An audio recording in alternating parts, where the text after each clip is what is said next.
Today, after 2 years of negotiations, the United States, together with our international partners, has achieved something that decades of animosity has not: a comprehensive long-term deal with Iran that will prevent it from obtaining a nuclear weapon. What a stunning, historic mistake. Israel is not bound by this deal with Iran, and Israel is not bound by this deal with Iran because Iran continues to seek our destruction. We will always defend ourselves. The agreement we've reached, fully implemented, will bring insight and accountability to Iran's nuclear program, not for a small number of years, but for the lifetime of that program. This is the good deal that we have sought. We are reaching an agreement that is not perfect for anybody, but it is what we could accomplish, and it is an important achievement for all of us. Well, it is historic. Whether you're for the deal, against the deal, whether you don't know what's in the deal, Congress is in the process of learning, and they will have a vote at some time. Let's start there with our expanded panel. Steve Hayes, senior writer for the Weekly Standard; Mara Liasson, national political correspondent of National Public Radio; Gillian Turner, former staff member for the White House National Security Council under Presidents Bush and Obama; and syndicated columnist Charles Krauthammer. Charles. I think even skeptics of the deal have been shocked by the degree of the capitulation. I'll give you just two examples because otherwise it would take up the whole panel.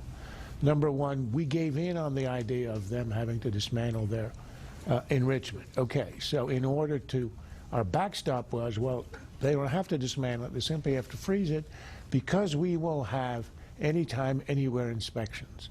What we ended up with for inspections, this is for a country twice the size of Texas, is that if the IAEA is stymied and looking for, and has a report about something happening, it goes to a committee on which Iran sits, and there's a process. They get up to 24 days before the inspection happens, not immediately, which makes a farce of the whole inspection. But even worse is the final capitulation, which was the giving in to a lifting of the embargo on ballistic missiles and conventional arms. We just heard Kerry say, why didn't you negotiate for U.S. hostages held there? He says, well, it's not a nuclear thing. Well, conventional is the opposite of nuclear. That was not to be discussed at all. It was thrown in by the Iranians and the Russians at the last moment, and we caved on that. I mean, Gillian, you look at the tweets coming from the Iranians, and some of them even suggest that they were surprised that they got that lifting of the arms embargo. Yeah, that's absolutely right. You know, the Obama administration has always believed that if they could ink this deal, moving forward, the Iranian regime would right its course in the world, become a responsible member of the international community. But history shows us, reality shows, that the kind of regime transformation they're hoping for rarely, if ever, happens spontaneously. And I'd also add that it's actually quite dangerous to assume, even for a moment, that the Ayatollahs are going to wake up tomorrow morning and have a different worldview based on the fact that this deal got signed today. Mara, you listened to Senator Menendez on this show. I mean, obviously he hasn't finished reading all of it. A lot of lawmakers are saying that. They want time. Where do you think this stands?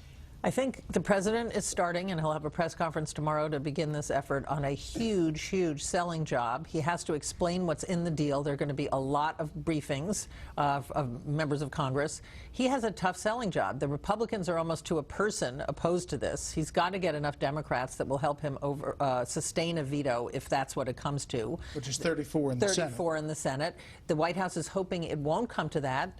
Of a deal of this historic importance, you do not want it to be to have it be approved because you were able to sustain a veto, as opposed to get some kind of buy-in from both parties. What strikes you about this deal?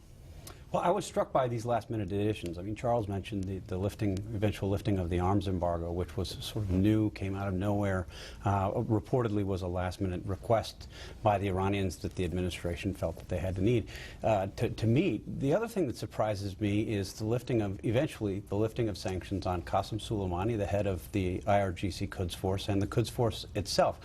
The Quds Force is the Iranian regime's mechanism for external operations. It includes terrorism, it includes funding Hezbollah. It included, for more than the past decade, the targeting and killing of Americans who had served in Afghanistan and Iraq. The Iranians have blood on their hands for more than 1,000 U.S. military personnel in those two countries.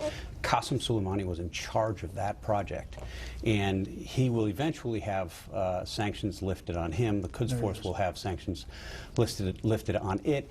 The administration argues those are nuclear-related sanctions only, but this money is fungible, and when you look at the kind of money that's going to be pouring into the Iranian economy, the Iranians will be able to do with that money what they want.